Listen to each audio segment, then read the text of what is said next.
Hi everyone. Start करते हैं आज के एडिटोरियल को, जिसमें मुख्यतः ये एडिटोरियल आपका बेस्ड है कि आखिरकार भारत को एक जो साजिद मीर है, जो कहीं ना कहीं मुंबई हमलों में भी इसका नाम आया था। मुंबई हमले में मुख्यतः इसका टेरर फाइनेंसिंग और साथ ही साथ जो डेविड कोलमैन हेडली है, जिसका नाम आपने सुना होगा। मुंबई 9 के जब जांच हो रही थी, 9/11 का जब जांच हो रहा था, उस समय डेविड कोलमैन हेडली का आपने नाम सुना होगा कि डेविड कोलमैन हेडली ने पूरे के पूरे भारत में रिसर्च किया था कि कहाँ कहाँ हमारी सेना काम कर रही है और कितने हद तक काम कर रही है। तो एक प्रकार का रेकी की थी डेविड कोलमैन हेडली ने। तो डेविड कोलमैन हेडली का जो हैंडलर था पाकिस्तान में बैठा हुआ, वो कौन था? साजिद मीर था। अब यहाँ पर केस क्या हुआ? केस ये हुआ कि जब 9/11 की जांच चल रही थी, तो पाकिस्तान ने ये कहा कि हमने साजिद मीर जो है वो कहीं ना कहीं मारा गया। और लेकिन अभी न्यूज़पेपर का एक सामने आया है, पाकिस्तान का न्यूज़पेपर, उसने कहा है कि डेविड जो साजिद मीर है, जो लेफ्टिनेंट लश्कर तैयबा का जो टेरर फाइनेंसिंग के लिए वो था, वो पूरा फाइनेंस की जुगाड़ करता था, साथ ही साथ जो वहाँ के जो आतंकवादी हैं उनको सैनिक परीक्षण भी देता था। उसके बारे में उस न्यूज़पेपर वाले ने कहा है कि वो अभी पाकिस्तान की ही जेल में कैद है, मतलब उसकी मृत्यु नहीं हुई। तो इन्हीं सब चीज़ों के बारे में हम डिस्कस करने वाले हैं। तो डिस्कस करने से पहले स्टार्ट करते हैं आज के एडिटोरियल को। अगर आपने चैनल को सब्सक्राइब ना किया तो please hit the subscribe button and also join our Telegram channel. साथ ही साथ अगर आप अनअकैडमी पर किसी भी प्रकार का सब्सक्रिप्शन लेना चाहते हैं तो आप कूपन कोड यूज़ कर सकते हैं SHRINATH और 10। ये कूपन कोड यूज करके आप मैक्सिमम जो भी डिस्काउंट है वो आप अवेल कर सकते हो। तो स्टार्ट करते हैं। Keep up the pressure. भैया प्रेशर डालना चाहिए, किस पे प्रेशर डालना चाहिए? पाकिस्तान पे प्रेशर डालना चाहिए। क्यों प्रेशर डालना चाहिए? कि वो साजिद मीर जो 9/11 का मास्टरमाइंड है, या कहीं ना कहीं उसका एक अहम रोल रहा है, तो उसको सज़ा हो, चाहे मौत की सज़ा हो या वो पाकिस्तान भारत के लिए सौंप दे, या फिर अगर यूएन है तो यूएन में आतंकवादी घोषित कर दिया जाए उसके लिए। तो report in Pakistan newspaper that Pakistani court has convicted Sajid Majid Mir one of the man who plan the Mumbai 26/11 attack on the terror financing charges. Belgium proved that search for each of the mastermind must never be give upon. तो यहाँ पर ये newspaper का जो cutting है वो एक बहुत ही स्वागत योग्य प्रूफ है भारत के लिए कि हर एक मास्टरमाइंड, जो भी 26/11 का मास्टरमाइंड था, उसको कभी भी उठने ना दो या उसको कभी भी आगे ना बढ़ने दे। भारत ये कोशिश करे तो ज़रूर ये पॉसिबल हो सकता है। In the case of Mir, Pakistan security agency had gone so far as to falsely declare him dead. और यहाँ पर अगर हम बात करें अभी तक के पूरे केस में, तो पाकिस्तान की जो सिक्योरिटी एजेंसी हैं उनका क्या कहना था कि भैया कि यहाँ पर जो मीर है वो मारा गया अकॉर्डिंग टू पाकिस्तान की सिक्योरिटी एजेंसी। अब इतने भोले तो है नहीं वहाँ की सिक्योरिटी एजेंसी को, उन्हें उनके ही जेल में एक आतंकवादी और नामी गिरामी आतंकवादी छिपा हो और उन्हें ही ना पता हो।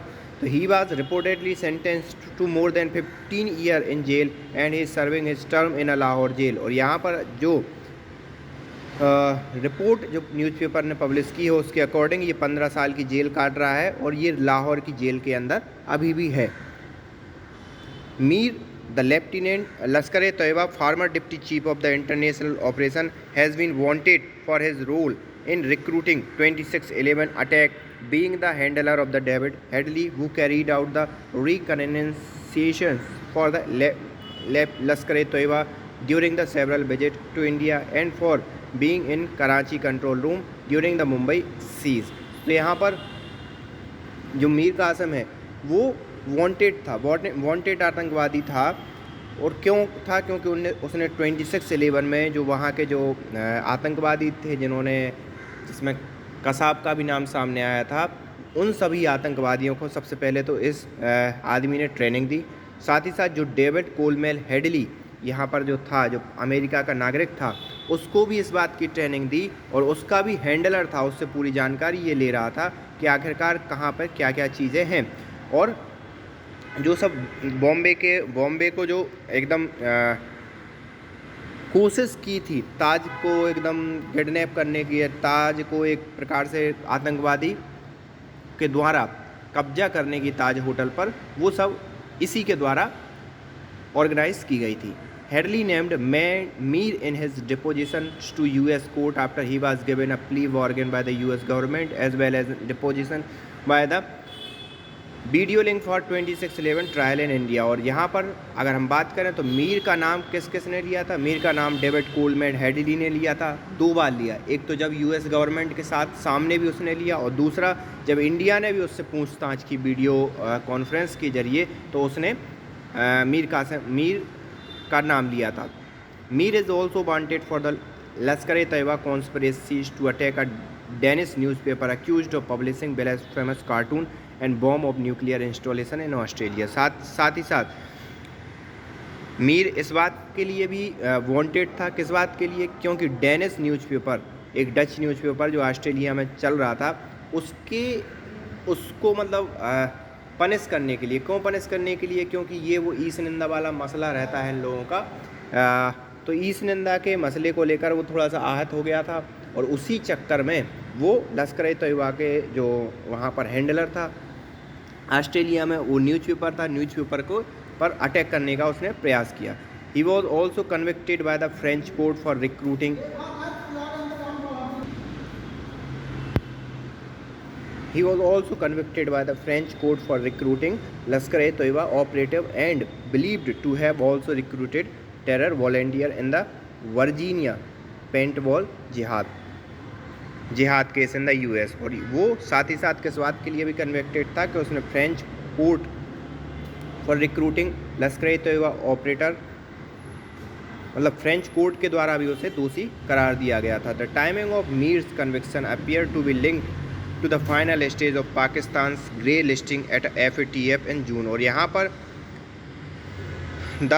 That violet allow on site visit in Pakistan with a view to delisting in the next few month. तो यहाँ पर ये सब रिपोर्ट कब निकल कर सामने आई है? जब ये चीज़ पाकिस्तान, जो कि अभी वर्तमान में ग्रे लिस्ट में है। ग्रे लिस्ट में क्यों है? आपको मालूम होगा कि जब भी किसी देश पर टेरर फाइनेंसिंग के आरोप लगते हैं तो उस देश को जो IMF है वो अपनी ग्रे लिस्ट में डाल देता है, और उससे क्या होता है, उससे उसे जो IMF है वो लोन देता नहीं है। और आपको अभी पाकिस्तान की हालत मालूम ही है कि वो पैसे के लिए मोहताज है। तो अभी कोशिश ये चल रही थी कि पाकिस्तान को आगे आने वाले कुछ महीनों में ग्रे लिस्ट से अलग कर दिया जाएगा, जिससे वो IMF का लोन लेके खुद की अर्थव्यवस्था को सुधारने में उसे मदद मिल सके। लेकिन उसी समय ये रिपोर्ट आ जाना पाकिस्तान के लिए एक, क्या कह सकते हैं, गरीबी में गीला आटा आप समझ सकते हो। While Mir is not actually on the UN Security Council is 1267 list of terror designated individual that FATF is mandated to pursue, the West has frequently brought his name up at FATF proceeding in demanding that Pakistan successfully convicted leader for the terror group। अब एक बात यहाँ पर यह भी है कि जो मीर जो है वो 1267 लोगों की जो लिस्ट है आतंकवादियों की, उसमें वो शामिल नहीं है। लेकिन मेन बात ये है डिमांडिंग द पाकिस्तान से कन्विक्टेड लीडर टू टेरर। लेकिन जो IMF, जो FATF की जो लिस्ट है उससे बाहर निकालने के लिए ये पाकिस्तान पर ये ज़रूर प्रेशर डाला जाता है पूरे वेस्ट के द्वारा कि भाई आप जितने भी वहाँ पे लीडर हैं, आतंकवादी लीडर, उन पर कार्रवाई करो। उन पर जब कार्रवाई करोगे तभी हम इस चीज़ को एक्सेप्ट करेंगे कि हाँ कि आप ग्रे लिस्ट से बाहर आने लायक हो। नहीं तो मैंने पता चला कि मैंने आपको पैसा दिया और आपने जाके टेरर फाइनेंसिंग कर दी, तो ये तो सही नहीं है ना। तो if Mir is in fact behind war, New Delhi must move quickly to demand his extradition to stand for trial in India. तो यहाँ पर अगर मीर, जैसे according to security agency of Pakistan ये है कि भाई मीर मारा गया, लेकिन अगर वो जेलों के पीछे है, अगर जो नई रिपोर्ट आई है वो सही है, तो इंडिया के लिए डिमांड करना चाहिए एक्स्ट्राडिशन की। एक्स्ट्राडिशन मतलब प्रत्यर्पण की, कि उसे मीर को भारत को सौंपा जाए, क्योंकि वो 2611 का क्या था, दोषी है और उसके खिलाफ पूरे सबूत है, तो भारत को सौंपा जाना चाहिए और उसका जो ट्रायल है वो भारत में चलना चाहिए। इसके लिए भारत को दबाव बनाना चाहिए अगर मीर जिंदा है तो। Admittedly this is virtually impossible task given the poor state of bilateral tie. तो यहाँ पर ये कहने में तो अच्छा लगता है, लेकिन एक प्रकार से देखा जाए तो एक बहुत ही इम्पॉसिबल टाइप का टास्क है, क्योंकि भारत पाकिस्तान के रिलेशन कैसे हैं ये हम सभी लोग जानते हैं।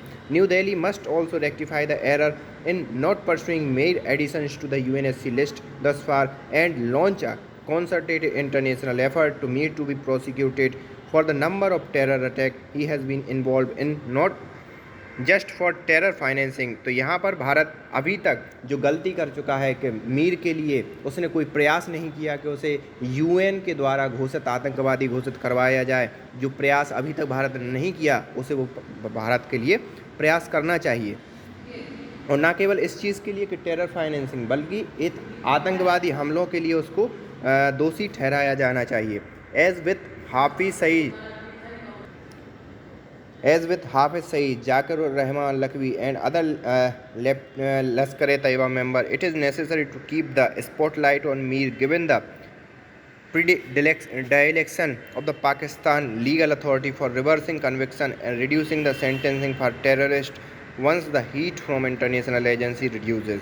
तो यहाँ पर क्या होता है कि जैसे ही हमें प्रॉपर प्रयास करते रहने चाहिए, जैसे हम हाफिज सईद और दूसरे आतंकवादियों के लिए करते हैं, क्योंकि क्या होता है जैसे ही भारत या कोई भी वेस्टर्न या कोई भी कंट्री जैसे प्रयास करना छोड़ता है तो फिर वो क्या करता है, पाकिस्तान उन पर्टिकुलर आतंकवादियों की सज़ा कम करके उनको बाहर कर देता है और फिर से वो आतंकवादी गतिविधियों में क्या हो जाते हैं, सम्मिलित हो जाते हैं। This will be particularly important specially as Pakistan is expected to receive a full reprieve at the FATF in October. और यहाँ पर ये और बहुत ज़रूरी हो जाता है पाकिस्तान के लिए, क्योंकि पाकिस्तान कोशिश कर रहा है कि FATF से वो अक्टूबर के अंदर बाहर आ जाए।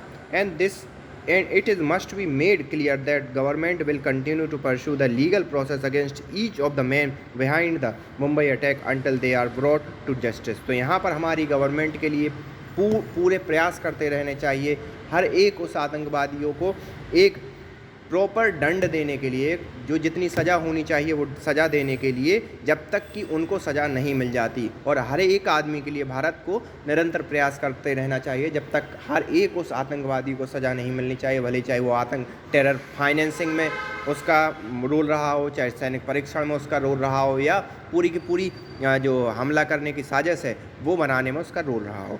So this is the today's editorial. I hope you enjoy, so thank you for this editorial.